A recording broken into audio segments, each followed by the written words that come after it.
Hey guys, what's up? Okay, I know it's a bit late, but as I promised last week, this is my basic response, I guess, to Skull's video about the spin move that I did in my last video on Chinese martial arts. Now, wow, that music's got loud. Hold on for a second. Didn't want it to be that loud.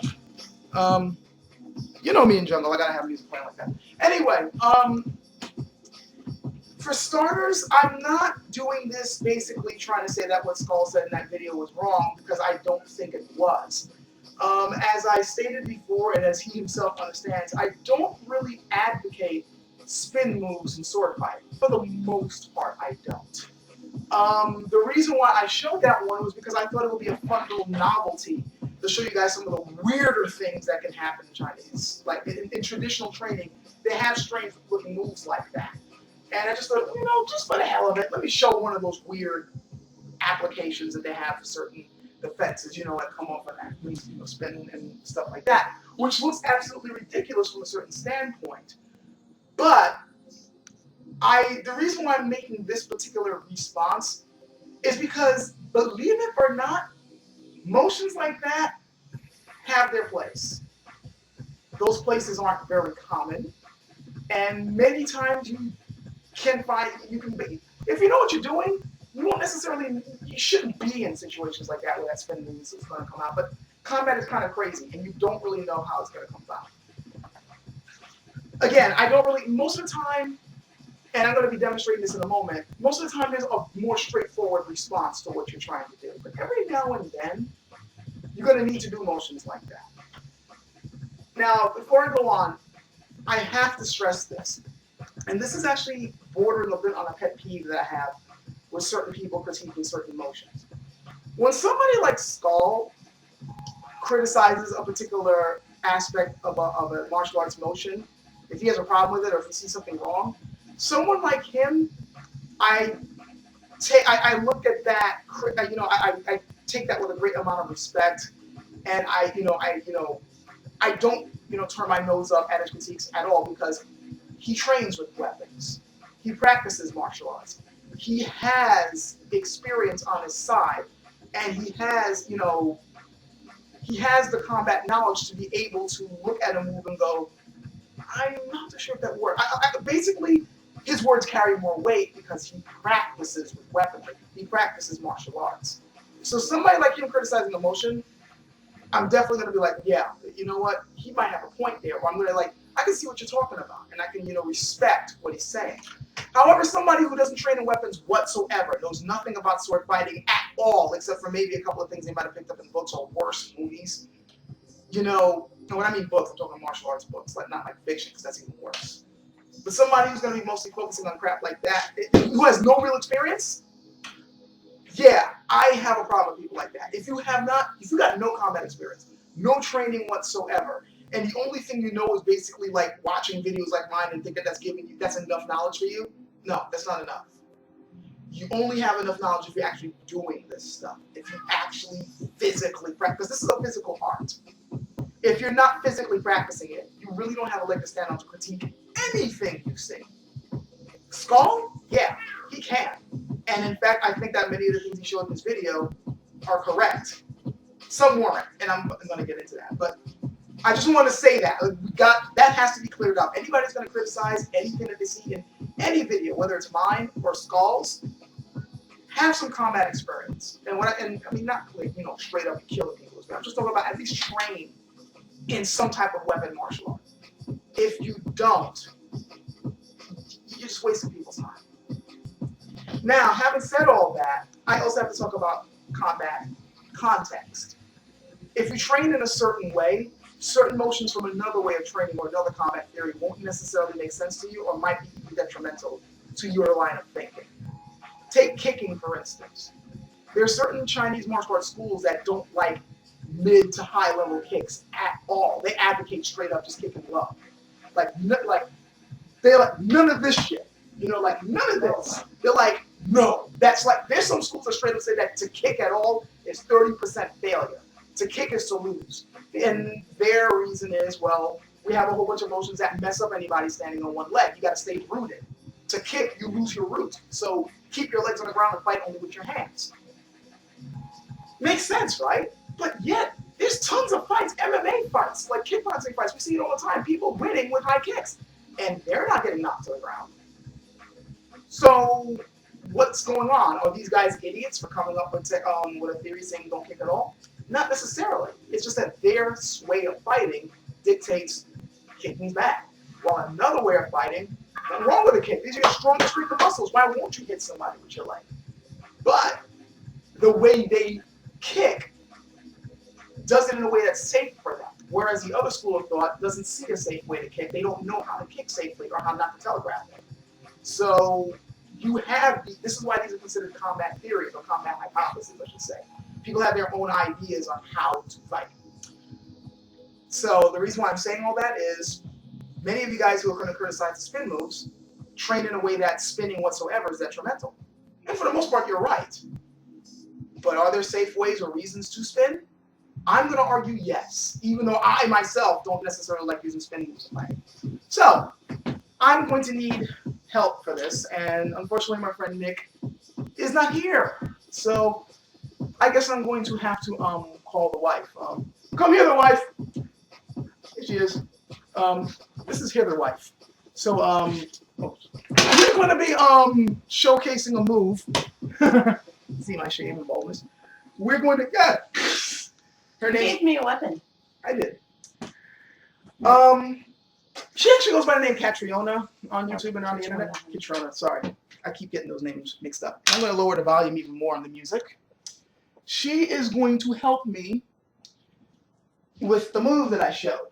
Now, the move that I showed was a basic counter. Yeah, we got a lot of beats going on today. I was talking about in the last video on how to guide the sword away instead of straight parrying. Like most of the time, it's like straight parries, like in combat. And especially like in Western fighting, they like doing motions where the swords clash and then they come in, right? Whereas I say in the Chinese way, there's more guiding and stepping with the guiding to get the weapon away. And I don't know if you guys saw that, but it's basically you're just trying to guide the weapon out the way. So she's doing an attack. I'm just trying to get just enough to get it out the line of fire before I can then come in. See? And by the way, there's that backwards motion I told you about again. This is a double-edged weapon, so use both ends. Now, I showed a move, and we're going to go through it slowly because even though my wife trains with swords to an extent, she's not really at that high level yet. So I'm going to go through these motions slowly for two reasons. One, because I don't want to accidentally hurt her. And two, I want you guys to see the motions that we're doing. I want to and keep in mind, I'll go into it anyway, but all the motions I'm showing only work as long as the moves are in transition. They're not going to work, for instance, if I'm just over here and then stop and go, because you can see what I'm doing, all right? Even this, it's not necessarily going to work because we're stopping. All these motions are meant in the middle of combat. Just as she attacks, I make my motion. She's still in the middle of this when I make my counter. That's how fast combat actually goes. Your counters have to be that quick. Like, she should already still be, my opponent should already still be in mid-move while I'm countering. Otherwise, it doesn't work, all right? Now, the motion I showed that was controversial was she makes a move, and as I did this parry, I step and spin off. Now that, people are like, what the fuck? What the hell is that, right? Why the hell would you spin? I mean, wouldn't it make a lot more sense where the move's coming in, you just do this, right? Just step right and here and that. Makes a lot more sense, right? Yes, that does make a lot more sense. And most of the time, that's how you do want to do it. You just want to go with the simplest motion possible. Makes perfect sense. So why the hell would you spin? Doesn't make any sense, right? Except, what if she actually knows what she's doing? There's actually a counter to this. And she's making an attack, right? And it's best to step back because most of the time, if you're already this close, combat's already initiated. It's more like, okay, we're facing, right? She makes an attack, I step off here, and I'm trying now to come over here. She can see what I'm doing still. Even though she's a bit moved, if she's sensitive enough to figure out what I'm trying to do, she can guide my sword before I can even come in. You saw that? You saw that? Coming in, I'm trying to stop. Now she's moving my sword before I can even effectively counter. And now I got to worry about, oh shit, right? I can either counter with this hand, Or now I'm doing this. My hat. This hat does not want to stay in my head today. I'm gonna do it this way. There's gonna be a whole lot of this now. There's gonna be a whole lot of, moving the weapon where I need to go, and she's gonna move it that way, and I'm gonna move it this way, and all this shit. And she can see it coming. Basically, as I'm trying to guide her sword out the way, she's gonna be trying to do the same thing as I'm coming in. There's a whole lot of, oh shit, like I'm trying to come in this way, so she's gonna try to come in that way. And I got like all this. Hi. Of course, I got more of an advantage because I'm moving around, but. And you are stronger. Yeah. See, stepping in. See, now she's doing the footwork to try to keep my blade from coming in. Now I got to worry about hers coming in, so I got to do it. There's a whole lot of this. And the whole point here is she can see what I'm doing. And as long as she can feel my sword, or at least understand in where it is in relation to her, if she's a swordsman worth her salt, she can stop. That's where the spin comes in. That's where the spin comes in. Because, again, in Chinese martial arts, and I haven't gotten into this yet, feeling the other person's blade is big. Feeling, because now she understood that from there she was able to come in and stab me. Feeling, once you touch the blade, you know where they are. You know where they are, right? And even if I do this, she can still, oh shit. Or worse, she can, she still knows I'm going low, so she's like, I'm not going to do that. And now you got to deal with all this. I mean, I got her here, but you got to worry about all this crap. That's a lot of wasted effort. Again, if she knows what she's doing, it's like, shit, how do I get inside? How do what do I do, right? So, to somebody who's used to, feeling the blade, how disorienting would it be if suddenly they couldn't feel the blade anymore? Even if it was just for that split second. And keep in mind, again, these moves work while they're in transition. They did their attack. They feel my blade. They're like, okay, I see what he's going to do. He's going to try to change direction, and suddenly the blade's gone. And this is about as far as I would get before I would be dead. Now, let's do it from this side so you can again see what I'm talking about. Here it is. I make my step, and in slow motion, she's still in this move, and the blade's gone. For that split second, she doesn't see where the blade is. She doesn't feel where the blade is. And it's like, holy shit. And then boom, a side that she's not focusing on got hit. Her whole focus is here at this front gate. There's something else in Chinese martial art. There's 3 gates. You got the front gate, you got that side gate, you got that side gate. Now her whole focus here is on the front gate, right? And to her, I really only have 3 basic, I got this way, which she can move, it's going to be harder, but she can move her sword there. I got straight ahead, and she's already guarding that with this sword here. Or I can come here, and it doesn't take much for her to step like that way. Now, even if I step here, let's say, now look at my options from this position. Look at my options. I don't have much. I could try to come in this way, and like that. But again, if she's a swordsman worth her salt, and see, boom. I'm going to move her a little to the side, but this is the motion I did. I went like that, and then I tried to come into the throat, which is actually one of my favorite things to do. She can just move that right out of the way and then just slide her weapon up and I'm dead, right? And then let's say I'm just going to slide it myself with a cut instead of a stab. Well, she still could move it out the way, and then I got to move it out the way, and then and then we're now into this whole touchy-feely with the blade thing. Or I can go low, as I showed before, but if I'm moving too slow, I'm dead, which means I'm going to have to cover the hand. And okay, that gives me some motion, but she can punch me in the face there, or she can seize, like, oh, I'm not gonna let you grab my hand and move it. Circular motion, boom. All that can happen to somebody who knows how to quickly move their weapon out the way, even if it got knocked out the way. You redirect. So, I don't really have a whole lot of options in the front if I'm dealing with somebody who's confident and observant at all, that she can see where the blade's gonna go, and she can feel where the blade is going to go, right? And she can even, as I'm coming in, boom.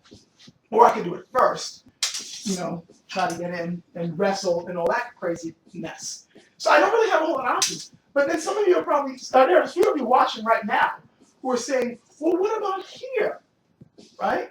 From this position. Basically the same thing. It's basically the same thing, but here's the problem.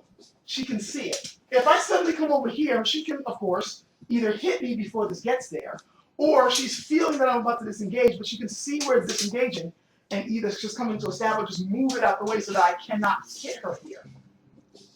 And then snap back up that way again. She can see it. I don't want her to have the chance to know where I'm coming from with my next strike. It's like that line from The Art of War. All warfare is deception. You're trying to trick your opponent into giving you an opening so that you can hit them. It's hard to trick them when they can see it. Even though it's going to be a low line move, or which is sometimes the easiest way to do it. Or like this, she can still see it, even though I'm moving to the side.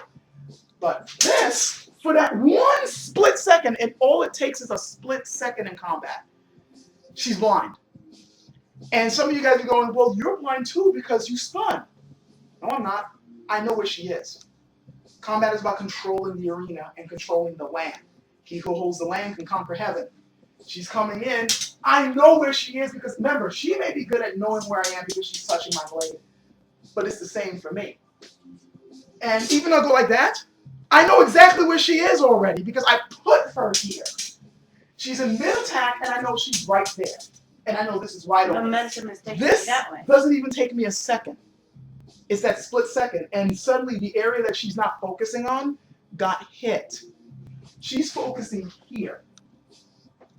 She's not thinking about this. She's just thinking about this. This area right here is all she's concentrating on. And I went around to her, like just out to her blind side and cut here, where her focus is not. Like her focus is right here.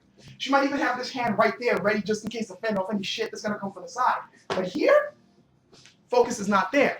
Now for me, if I want to go to hit there, I could probably pull it off, but it's gonna take too long. It's gonna, and then maybe that might work. But again, if I'm dealing with somebody who's deflected most of my attacks to the front anyway, she's going to even see that coming and move my blade out the way. Or move myself out the way. Move herself out the way, and I'm back to square one, or worse, dead. This is a gambit. That's a gambit that you're doing. You're basically setting your opponent up to get hit by that.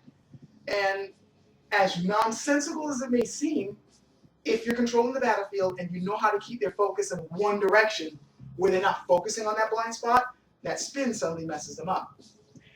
Now, how to make that spin actually work? And again, I'm going to stress here. If you're controlling the match really well anyway, you shouldn't have to do the spin. But in case you do, or in case you want to fuck around, or whatever situation makes you pull that gambit off, the gambit only works if, one, they're in mid-move when you hit them. And two, your footwork and spacing are correct. When Skall tried to demonstrate the move, and Skall, you gotta pay attention here. You did it wrong, which is why you probably were like, this doesn't make any sense. Why can't I just elbow them? And this is what I mean by context, martial context. The way I fight, yes, there's a lot of similarities and basics with sword. I mean, a sword is a sword is a sword. Whether you're training in European stuff or Chinese stuff, basics are basics, and you're gonna find similarities no matter what. But there's certain motions that certain schools don't focus on because whoever was teaching it didn't train that way or didn't see the use of it or it didn't occur to them. And for a spin move like that to work, the linear way we're used to fighting, the angular way we're used to fighting, doesn't come into play here. This is circular fighting. I fight circularly. Even if I'm not doing a spin move, I think in circles. And a lot of Chinese martial arts does as well. And that's why some of the moves seem weird and freaky, but they're extra practical purpose. And this all has to do with spacing. The first thing is that cross step here. I hope you guys have been paying attention to my cross step because there's something completely different from the way I crossed and the way Skall crossed when he was showing the problems with the move. When he crossed, he did this. When I crossed, I did this. Do you see the difference? I'm changing my angle. I'm not going forward. When I'm crossing the leg, if I'm doing this, I'm still going forward. I didn't change my angle. So to spin from here is death. Even if I caught her off balance, if she recovered enough, or if she's like, oh shit, what's he doing? She might be able to recover just enough to kill me. What's up? Even if you just go with straight physics, it's a longer circle if you're still going this way. Yeah. Versus if you're going this way at an angle, you've got a little bit less distance that you're sort of travel. Another thing is, when I cross step, it's to get out the way. I changed my line of attack. I'm not, just this is not changing my line of attack. It's staying within the same line. All I just did was not put myself in a disadvantage. I know how to show it Okay. better. If I go right here. Mm-hmm. Now look, here's our line of, now you can, No, start right there. yeah, I'm going to start right here, directly in front of her, and hopefully you guys can see what I'm talking about. No, here. Scrumpy. And Scrumpy is getting in the way. If I cross this way, what did I change? See, I'm still in the same line of attack. And for me to spin now is definitely death. She can just reach over and just grab me and put me in a headlock in this position. Or punch Now, you of course, if I cross this way, I mean, I'm not necessarily saying that crossing this way is necessarily bad if you're planning on doing that. Okay, I was But not you're gonna, expecting if you're trying that. to capture your opponent instead of hit them with your blade, then yeah, you know, doing a boom, you know, and then just trip them. Yeah, I can kind of see that, but yeah, I don't really see the point of that really. But I can see reasons why you would do that. And again, crossing in to completely mess them up, yeah, that could work. But I didn't cross that way. I crossed this way. Now do you see the difference? She goes back, let's go back in her starting position. Move a little bit closer. You don't want to cover me. There we go. Right, I was trying So to this is the difference. Crossing in, crossing out. Do you see the difference? I changed my line of attack. So from here to spin off, I'm over here now.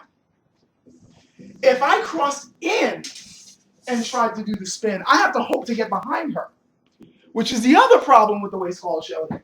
He assumed I was trying to get behind her. No, I'm not. I'm trying to change my angle so I can get to an open position easier. I can get to her easier from here. I'm not trying to go here. I'm trying to go here so I can have an open shot there. Because again, I'm trying to hit with this part of my sword. Not this part. If I'm trying to get behind her in that move, the most I can, like here I am behind her now. Now I gotta like shorten my distance of my arm in order to use that tip? No. And that gives me more opportunity. And remember, this is supposed, by the time I'm over here, she should just be completing her attack. That's also the point.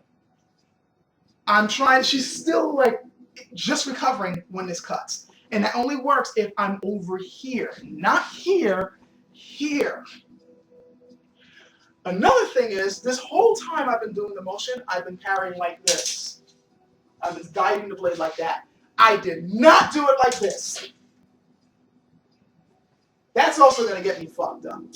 Let's first do it the way that people assume, that I'm crossing forwards. If I cross forwards and I do this, well shit, I open myself up to that. And then not only that, okay, I'm trying to spin around. I got to adjust my wrist to do that. And what did I say before about wasted effort? I mean, yeah, you get a little extra strength doing that, but I don't need it. Because the body's providing the energy for me. Torque. The torque of my waist. This is enough. Plus, I'm at a disadvantage when I go this way. Big one. To cross, I got, you know, she decides to punch my arm as a cross. It's harder to defend this area. And then now, I mean, I gotta like, oh shit, and then come around like that. No. That's just fucking yourself up. Why not just, boom, guide that way? And again, if she's doing a high, fast move, even this is enough to get it out the way, just enough. Unless she's like straight up going that way, and then of course I would. Well, but I would still have the momentum going that way. Or if you were just doing that, like you were just forcing it straight ahead, because I just went like that, you still like that, but then you were trying to force my blade over. Yeah. So when you were trying to just do that again, and of course then I would just fold. Kung Fu is adaptation. Again, and this is an adaptive move. It's a tricky move. It's a tricky ass move, but it's about Kung Fu is also deception. You're doing tricky stuff to hit them, but you're also adapting to your opponent. I would only do a spin like that if I know that that person is really good at defending this, but at the same time they got tunnel vision. They don't have any awareness to around here. Now, with somebody who has really good awareness around there, yeah, that spin shit ain't gonna work. It's just not. Because they got really good. Even if I'm able to throw them off like that for a second, if they're worth it, if they know what they're like, oh shit, I don't feel them, they're gonna run that way. They're gonna take a quick leap or a quick side leaping attack, or like just getting the hell out of the way. So by the time I come around, she's not there. She's over there. And again, you need to have spatial awareness, which again, and just to do this move, you also have to have really good spatial awareness. Again, I know where she is. I can sense where she is. Even though my back for a split second was not there, I know where she is. That's something else that a lot of people have a hard time understanding. How do you know where they are if you don't see them? And all I can tell you is you got to train for it. Develop your spatial awareness. You got to develop your spatial awareness. You have to be used to seeing with your peripheral vision, and you have to be used to just kind of getting a sense of what's behind you. Use your spidey sense. Let me give you an idea, and this is kind of going out of sword combat for a moment. Okay? There are a lot of weird moves in Kung Fu that, on a combat standpoint, they make absolutely no fucking sense. None. But they weren't put there for combat reasons. Huh? Am I done? Yeah, basically, you want to be done. It's not that I don't want to do it, it's that I need to check stuff on the computer. All right. Because I'm transferring stuff. Yep. So, there's like a motion, for example, a motion in a lot of long fist systems, particularly Tong Tui, where you basically come off like that, right? Now, what the fuck is this, right? What the hell is this? Why would you punch like this? How many of you times have seen somebody fighting and then they, ha! Oh, you punch like that, you know? You keep this hand here. You wouldn't put it there. What kind of nonsense is that? But when you train, the reason why they have your hand back there isn't to make you fight that way. There's a stipulation that you're supposed to do. When you do this, when you're in this stance, there's a rule. The fist behind you has to be at ear level. It can't be perpendicular. It cannot be a straight line. It can't be down here. It can't be up here. It has to be right there. And you have to do it without looking behind you. You have to just know it. That's where your fist is. See? And of course, you did it wrong. Here comes your teacher. Bang! It's over here. Bang! It's over here.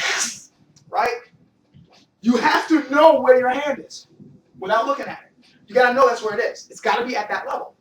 There's a lot of crazy shit like that in Chinese martial arts where you got a limb, like an arm or a leg, in a weird position, and it has to be at that specific spot.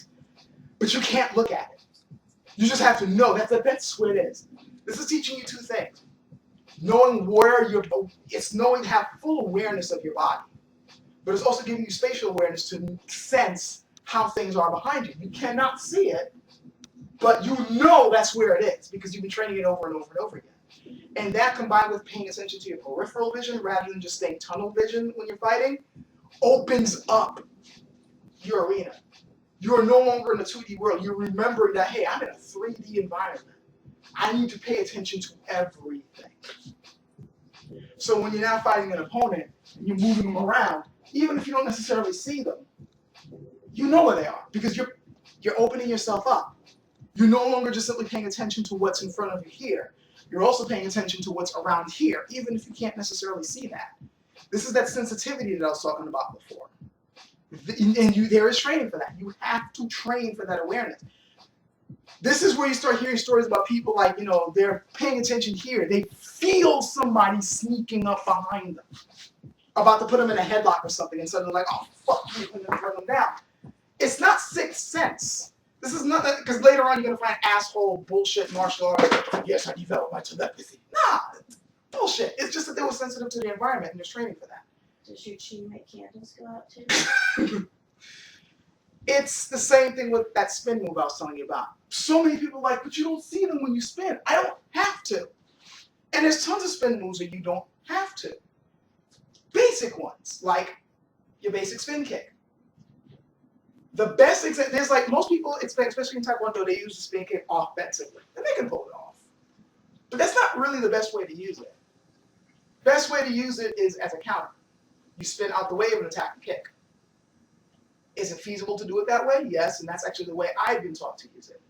And there actually is somebody, he's now dead, but he showed the best example I've seen on screen on how that principle works, and that's, interestingly enough, Bruce Lee. In Enter the Dragon, when he's fighting, O'Hara, when his character's fighting that O'Hara character, and he does those 3 spin kicks in a row after he keeps knocking the guy, first he's doing that real instant punch, then he does that flip kick, and the guy gets pissed off, and now Bruce is feeling himself and hopping around. Notice every time that guy lunged forward with a straight attack, Bruce Lee caught him with a spin kick. But he always did the spin kick just as the guy was coming at him. He would just spin out the way and bam, catch him with the leg. That's how you use it. And notice he was able to do it because the guy was in mid-move. When you're in mid-move and you're like here, your focus is right there. You don't see what's coming here. You don't see what's coming here as long as you got that tunnel vision and you're in mid-move, and that's how the spin kick is used. You spin out the way and bam. And you change the angle. You were here, you're here. Bam. See? That's the difference. And it's the same thing with the sword move. Now, having done all that crap in the demonstration and all that, does this mean that, okay, it's viable, let's put this in my sword repertoire? No. The only reason why I did this was to show what was the thinking behind a move like that. The Chinese martial artists were not idiots. These guys have been training and like researching how to kill other human beings for thousands of years. If there's a move in there that doesn't seem to make sense to you, and it wasn't put in there just for dance or traditional reasons, because yeah, there are a lot of bullshit moves like that. I'm not gonna lie. But every now and then you'll see like this is a straightforward traditional martial application, and you see that. And what the fuck? There was a reason for it. It may not be a reason that comes up all that often, but there was a reason for it. And many times you find that these weird moves, you only find them in forms. You won't find them in drills. You won't find them in the basics. You will not find them in day-to-day sparring, with another opponent. This is the stuff that you pick up from forms. And the reason for that is forms are supposed to be the last thing you learn in Chinese martial arts, not the first. And that's a whole other rant entirely. Because I know these days most people train in the forms first, and no, the forms are supposed to be done either at your intermediate level or when you're at a higher level when you learn the full curriculum of your style. You're supposed to train in the basics first, your stances first, your drills, your basic attacks, motions, get good at sparring. And when you finally understand the keys to your martial arts style, then they teach you the forms, which it's like learning an encyclopedia of your style. And that's when you start seeing the weirder shit that only happens in situational. It's only like, in certain situations that you pull that stuff off. And that spin move I showed is one of them. It's not something that happens, commonly. It's not something that you're gonna have like in your regular bag of tricks. It's something that you're gonna have to like, oh shit, this guy's giving me problems. I might want to pull this one off. I hope that clears up a lot of stuff. And again, I do not recommend that this becomes a main move in your fighting repertoire if you do decide to pick up Chinese stuff, or even if you don't train in Chinese stuff, but you're like, it's a nice move, I want to throw that in my sword art. This is not a main move. This is not something that you want to put in there for a common defense. If you're in this position where you do this, there are so many other attacks you can do. That would be probably a lot more applicable. Shit, and they're just as fast. The attack's coming in, I don't think so. Boom, just slight tap straight to the throat. Or, it's like, boom, boom. You don't have to do the spin. The spin is there if you're dealing with somebody who's really good at defending that front. This is to get at that spine, that flank. You're trying to hit their flank without getting behind them. To get behind them takes so much time. You just simply need to change your angle of attack. The spin is to change your position. It's to change your position, get them to not know where the blade's coming from. Because remember, even though you can't see them, they also can't see where the blade is. Because now your body's blocking it. And if you're keeping it tight the way you're supposed to, they won't see it until boom, it's too late. There is a logic behind it. Doesn't make it the best move in the world and doesn't make it something you should be using all the time. It's just, there is a logic behind it. And that's the only thing that I want to impart to you guys about that move. I spent too much time on this one particular move. I really didn't want to. I wanted to, there's so many other things that I want to show about what the style's about. The next one I'm going to be about is what they actually want to do with this weapon. The whole thing about parrying and blocking, they don't really want to do that. What they really want to do is just hit the arm, hit the wrist. When attack's coming in, you hit the arm. Attack's coming in, you hit the arm. You don't want to waste time touching the blade. That's the video I really want to do, which hopefully will be my next one. But considering all this stuff about the spin, I'm like, let me clear the misconceptions about that spin move. Again, stress. No, it is not something that I'm going to be doing in combat. If I'm up against somebody who knows what the hell they're doing, you won't see shit like that. I might pull that move off. I mean, if I'm like, I'm having a really hard time getting in and I want to show them something they haven't seen and I know it's going to throw them off, boom, I'll whip it off. And I do know the next time I spar against them, I'm not going to be able to do it again. Whoops, sorry. Again, at least against somebody who knows what the hell they're doing. I'm not going to be able to do that again. This is like what I call techniques for the ignorant. They won't see it coming. But after you've done it, they're going to see it coming, unless they're stupid. You know? Enough of that. I'm sorry this took so long, guys. I hope you guys picked up something from it. I hope it got you to think a little bit more about your particular style of sword fighting or weapon fighting or whatever fighting you do, even bare hand. Particularly, the main thing I wanted to impart was like, how changing your angle of attack changes a lot about what you can do. Like going this way opens up one set of options. Going this way opens up another set of options. And I want, that's the type of stuff that I want to get people thinking about. Because all this type of stuff is what people in Europe and China and Japan, everywhere, this is the type of stuff they thought about. Changing angles of attack to do different things. And it just goes to show you just how much deeper the art is. You can really appreciate the guys who came up with all this stuff. It's really cool. All right, enough of that. Sorry this took so long, but I hope it was valuable enough for you guys. Catch you guys later.